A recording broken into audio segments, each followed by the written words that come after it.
नमस्कार, ये तस्वीरें आप देख रहे हैं ये करनाल के मंगल सैन ऑडिटोरियम से हैं और जिसको आप देख रहे हैं ये हैं लेफ्टिनेंट विनय नरवाल के परिवार के सदस्य। आपको बता दें, लेफ्टिनेंट विनय नरवाल की आज रस्म पगड़ी का श्रद्धांजलि सभा का आयोजन किया गया, जहां देख सकते हैं उनके पिताजी यहां पर उन्हें श्रद्धांजलि देते हुए दिखाई दे रहे हैं। उनके परिवार के लोग भी यहां मौजूद हैं और कहीं ना कहीं आपको बता दें, इस दुख की घड़ी के अंदर आप देख सकते हैं किस तरह से सलूट मारते हुए दिखाई दे रहे हैं। एक बड़ी भावुक सभा है जहां पर आज हजारों लोग श्रद्धांजलि देने के लिए यहां पहुंचे हैं। आप तस्वीरों में देख सकते हैं कि पूरा परिवार यहां मौजूद है। कहीं ना कहीं आंखें नम दिखाई दे रही हैं। दोस्तों, हम चाहेंगे आप इस खबर को ज़्यादा से ज़्यादा शेयर करें और कमेंट बॉक्स में भारत माता की जय लिखें और वीर शहीद लेफ्टिनेंट विनय नरवाल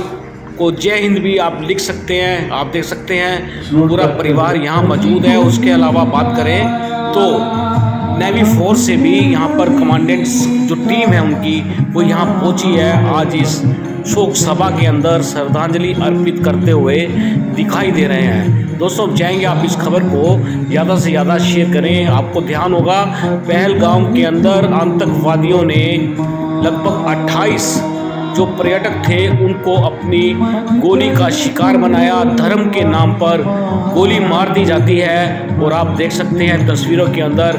और इसी घटना के अंदर करनाल के नौजवान युवक विनय नरवाल जो लेफ्टिनेंट थे उनको भी गोली मार दी जाती है, उनका देहांत हो जाता है। आप देख सकते हैं परिवार के लोग आज इस शोक सभा में मौजूद हैं और हजारों की संख्या में लोगों ने यहां पहुंचकर विनय नरवाल को श्रद्धा सुमन अर्पित कर उन्हें श्रद्धांजलि दी है। आपको बता दें, एंटी टेररिस्ट फ्रंट के जो अध्यक्ष हैं वीरेश हंडिल्ले वो भी यहाँ पहुँचे हैं। उनसे भी बात करने की कोशिश करेंगे, आपको सुनवाएंगे वीरेश हंडिल्ले का क्या कहना है। इसके अलावा आपको बता दें, हरियाणा विधानसभा अध्यक्ष अरविंदर कल्याण भी पहुँचे।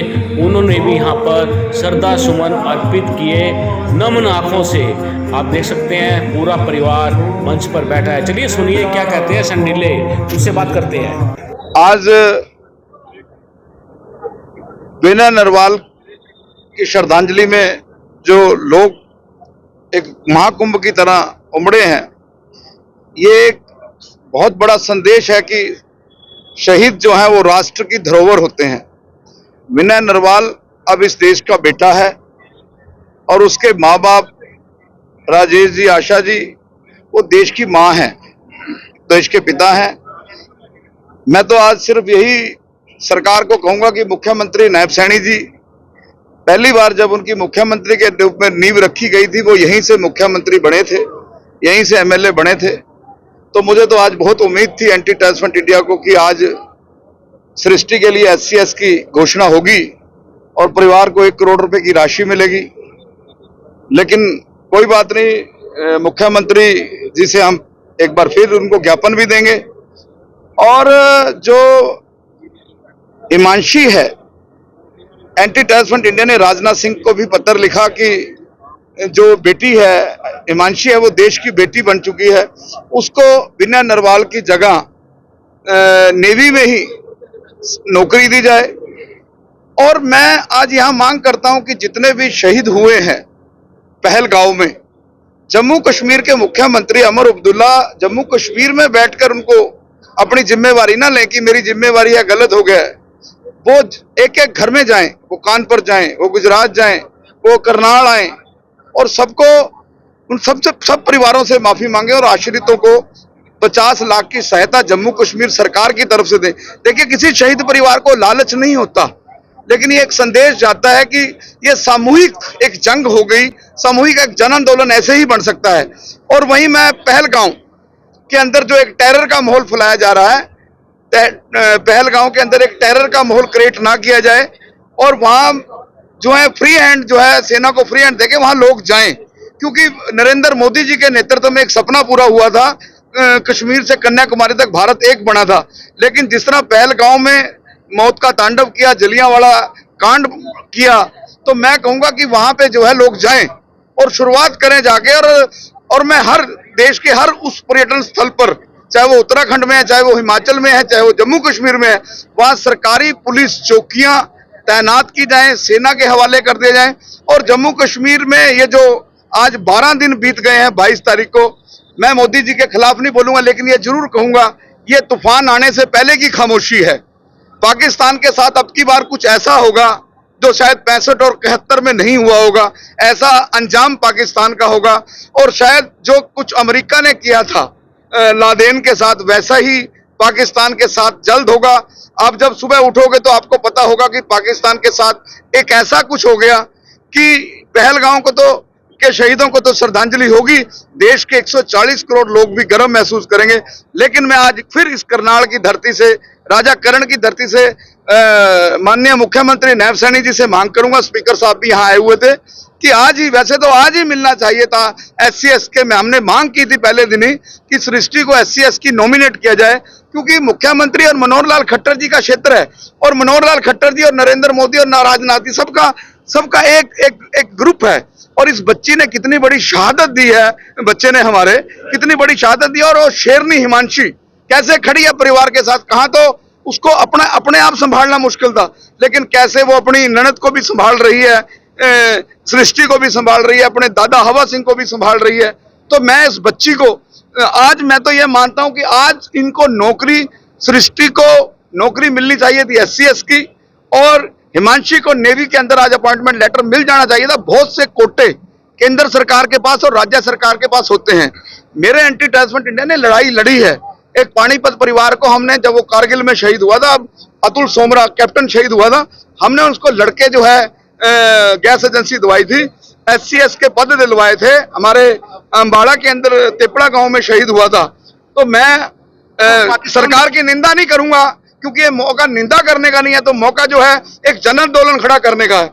आज अगर यहाँ सृष्टि को और हिमांशी को नेवी का और SC/ST का चिट्ठी दी जाती तो पूरे देश में एक मैसेज जाता, और हर परिवार का बच्चा सेना के अंदर भर्ती होता, हर परिवार का बच्चा जो है आतंकवादियों से लोहा लेता। पाकिस्तान तो ये कह रहा है कि हमारे जो परमाणु हथियार है वो चौक पर सजाने के लिए नहीं है, वो इंडिया के लिए है। तो फिर उसमें कहने की जरूरत क्या है? जब चलेंगे तू चला लिए, जब हम तुझे ये थोड़ी कह रहे तू चूड़ियां पाके बैठा है, जब तेरे पे होंगे तो चला लियो। और हमने तो अभी तुझे तो कुछ कहा ही नहीं। तुझे जी, इंदिरा गांधी कहते, इंदिरा गांधी होती तो अब तक बहुत कुछ हो जाता। इस पर जब इंदिरा जी थे, इंदिरा जी ने अपने समय में बहुत कुछ किया, और नरेंद्र मोदी जी हैं, नरेंद्र मोदी जी से भी आप इंदिरा गांधी जैसी ही उम्मीद करें। वो शेर का बच्चा है। अब की बार रणनीति भारतीय सेना को सौंपी गई है। सर्जिकल स्ट्राइक जैसा नहीं, सर्जिकल स्ट्राइक तो बहुत छोटी चीज थी। हमें उम्मीद है, जो मैं 30 साल से आतंकवाद के खिलाफ लड़ रहा हूं, कि मोदी अब की बार ऐसा करेंगे कि पाकिस्तान की रूहें कांप जाएंगी।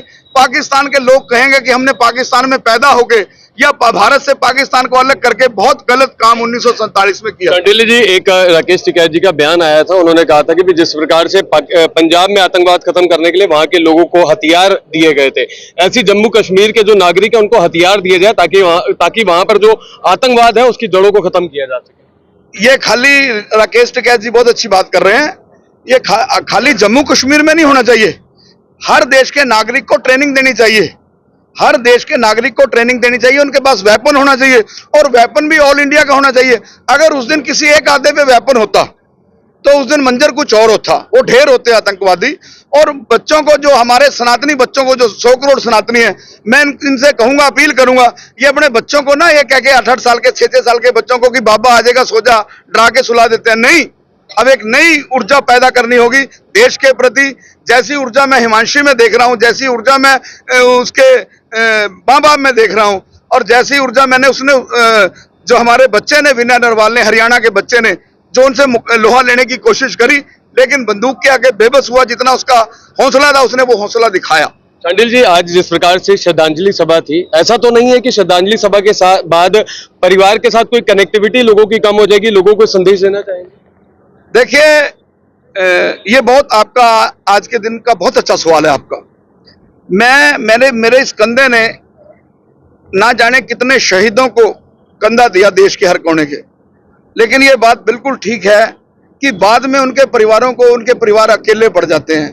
तो मैं, जैसे करनाल के लोग जहां से भी आए हुए थे, हरियाणा से, पंजाब से, चंडीगढ़ से, वो जहां से भी आए होते, जब भी करनाल आए, और करनाल के लोग तो बहुत अवेयर हैं, बहुत अवेयर हैं। मैंने शहीदों की 13वीं अंबाला जिला में भी देखी, इतनी भीड़ मैंने नहीं देखी। मैं तो ये सोच रहा था कि आज पूरा करनाल ही जैसे उनको श्रद्धांजलि देने आया है। तो मैं करनाल के लोगों से भी अपील करूंगा कि अब ये बेटा विनय नरवाल आपका बेटा है और राष्ट्र की धरोहर है, इसके माँ बाप का हमने ध्यान रखना है। और जो मैंने मांग की है भाई उसकी सृष्टि SCS बने और हिमांशु को उसमें नौकरी मिले नेवी में। आप एक एक पत्र जो है CM को लिखें, आप एक एक पत्र मोदी जी को लिखें, क्योंकि मोदी जी अगर अपने मन की बात करते हैं तो मोदी जी लोगों के मन की भी सुनते हैं। धन्यवाद। ऐसी एक कायराना हरकत में जो एक ऐसा निंदनीय घटना जिसमें कितने निर्दोष नागरिक जो पर्यटक के नाते वहां पर गए थे, उनकी हत्या होना और उसके अंदर विनय भी उनमें शामिल था। मैं समझता हूं कि एक वास्तव में बहुत ही दुख का क्षण है हम सबके लिए, और एक बहुत भावुक क्षण भी है जब पूरा परिवार जब हमारे सामने जब हम उनको देखते हैं कि किस प्रकार से एक शुरुआत जीवन की होती है और वो शुरुआत होने से पहले ही खत्म हो जाती है। पर मैं इतना जरूर कहूंगा कि परिवार के साथ आज सब साथ खड़े हैं, पूरा समाज साथ खड़ा है, सरकार साथ खड़ी है। और जहां तक विषय आतंकवाद का है, जो एक घटना ये घटी है, प्रधानमंत्री जी का वक्तव्य उनकी गंभीरता को दर्शाता है। प्रधानमंत्री नरेंद्र मोदी जी का ये वक्तव्य कि जिन्होंने इस घटना को अंजाम दिया है या जो इस घटना के पीछे हैं, वो कल्पना भी नहीं कर सकते कि उनके साथ किस प्रकार की उनके ऊपर एक्शन होगा। तो मैं समझता हूँ कि आज हम सब की ये जिम्मेवारी बनती है कि ऐसे परिवार के साथ हम सब खड़े रहें, उनको संबल देने का समय है।